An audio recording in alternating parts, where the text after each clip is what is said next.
And top Assam BJP leader and State Health and Finance Minister Himanta Biswa Sharma delivered a fiery speech at the party's victory rally at the Indira Gandhi Athletic Stadium, defending the Citizenship Amendment Bill, which, coupled with implementation of Clause 6 of Assam Accord, will go a long way in protecting the interest of the indigenous people of Assam. Sharma lashed out at certain critics of the Citizenship Amendment Bill, stating those opposing it have not read the bill yet.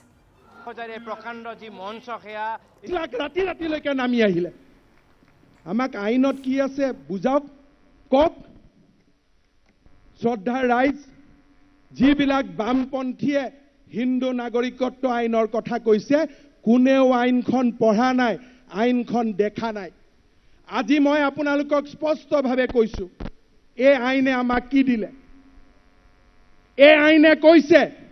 যে 2014 চনৰ 30 ডিসেম্বৰৰ পিছত কোনো লোকে লং term visa নাপাব আৰু যদি লং term visa নাপায় 12 বছৰ ৰখি 6 বছৰ ৰাখি নাগৰিকত্বৰ আবেদনো কৰিব নোৱাৰে 2014 চনৰ পিছত পাসপোৰ্ট আইনত মোদী ডাঙৰীয়াই সংশোধন কৰি কৈছে যে কোনো এজন নতুন মানুহ আহিব নোৱাৰে তাৰ মানে 2014 ৰ পিছত কোনো মানুহে লং টাৰ্ম ভিসা পাব নোৱাৰে আৰু যদি লং টাৰ্ম ভিসা পাব নোৱাৰে 6 বছৰ অসমত থাকি নাগৰিকত্বৰো আবেদন কৰিব নোৱাৰে And Sharma also slammed the All Minority Students Union for allegedly adopting double standards when it come to opposing the citizenship bill. মই আজিও মোৰ মনত আছে 1985 চনত যেতিয়া UMF গঠন হৈছিল তেতিয়া গোলাম উছমানীয়ে দাবী কৰিছিল বঙালী হিন্দুৰ নাগৰিকত্ব পাব লাগে আজি ইমান দিন আমছুৱে দাবী কৰিছিল বঙালী হিন্দুক নাগৰিকত্ব দিব লাগে আৰু যি দিনাখন বঙালী হিন্দুৱে আমছুৰ পৰা ওলাই আহিল UMF ৰ পৰা ওলাই আহিল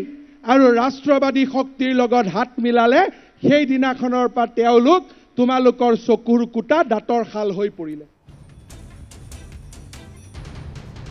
And the NEDA convener also took a dig at the organizer of the anti-citizenship bill protest at Guwahati's iconic Latasal yesterday. যোৱা কেইদিনমানৰ ৰাজনৈতিক পৰিৱেশ আপোনালোকে দেখিছে কোনোবাই বজ্ৰ নিনাদ দিছে আমি কৈছো আমি আপোনালোকৰ লগত প্ৰতিদ্বন্দিতা নকৰো আমিও নিনাদ কৰিব পাৰো কিন্তু আমি নিনাদ কৰিম বিকাশৰ নিনাদ আমি ৰাস্তা ঘাট বনাম দলং বনাম আৰু আমি বিকাশৰ নিনাদ কৰিম আমি লতাখিলত গৈ চিঞৰি আমাৰ সময় নষ্ট কৰাৰ ইমানখিনি বিলাসিকতা ভগৱানে আমাক দিয়া নাই And meanwhile, Sharma reiterated that protection of the indigenous people of the state was the BJP's main agenda, and it to this effect that the party intends to implement Clause 6 of Assam Accord. Hindu নাগৰিকত্ব আইন হাওখেৰে কব লুকধাক নকৰিব যে আমি এই সাইডত কম অমুক কম কোনো সাইডৰ ৰাজনীতি নহয় হিন্দু নাগৰিকত্ব আইন মোৰ নেতা মোদী আনিছে আমি আনিছো অসমক বচাবৰ কাৰণে আনিছো ইয়াত বেলেগ কথা একো নাই অসম চুক্তিৰ 6 নম্বৰ অনুচ্ছেদ অসমীয়া লোকৰ বাবে অন্তত 80টা সিট আমি ৰিজাৰ্ভ কৰিব লাগিব চাকৰিত অসমীয়া লোকে ৰিজাৰ্ভেশন পাব লাগিব অসমৰ প্ৰতিটো জাতি জনগোষ্ঠীৰ ভাষা সুৰক্ষিত হ'ব লাগিব আৰু অসমৰ জনজাতীয় লোকৰ স্বাভিমানত আঘাত নকৰাকৈ আহোম মৰাণ মটক আদিবাসী চাহ জনগোষ্ঠী চুতীয়া কোচ ৰাজবংশী এই সকল লোকক আমি জনজাতীয়কৰণ কৰিব লাগিব আৰু এই তিনটা কাম আমি যেতিয়া কৰিব পাৰিম ৰঞ্জিত দাস সৰ্বানন্দ সোণোৱাল আৰু বিজেপিৰ সমূহ কাৰ্যকৰ্তা মহানায়কলৈ ৰূপান্তৰ হ'ব সেই কথা মই বিশ্বাস কৰোঁ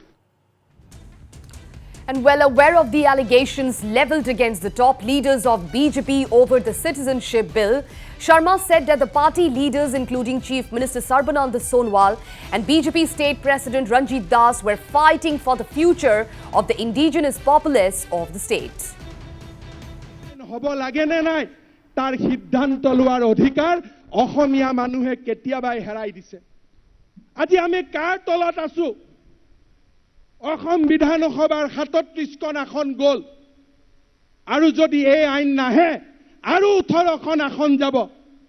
যদি সৰ্বানন্দ সোণোৱাল হিমন্ত বিশ্ব শৰ্মা ৰঞ্জিত দাসে অসমৰ যদি কোটি কোটি বিজেপি কাৰ্যকৰ্তাই আজি সংগ্ৰাম কৰিছে এয়া জাতি মাটি আৰু ভেটি ৰক্ষাৰ বাবে সংগ্ৰাম কৰিছে আমি সাহসেৰে ষষ্ঠ সংবিধানৰ ষষ্ঠ অনুসূচিত আমাৰ অসম চুক্তিৰ 6 নম্বৰ অনুচ্ছেদ পালন কৰি 6 জনগোষ্ঠীক জনজাতীয়কৰণ কৰি আমিও খিলঞ্জীয়াৰ অভেদ্য দুৰ্গ আমিও নিৰ্মাণ কৰিম সেই শক্তি আৰু সাহস আমাৰ আছে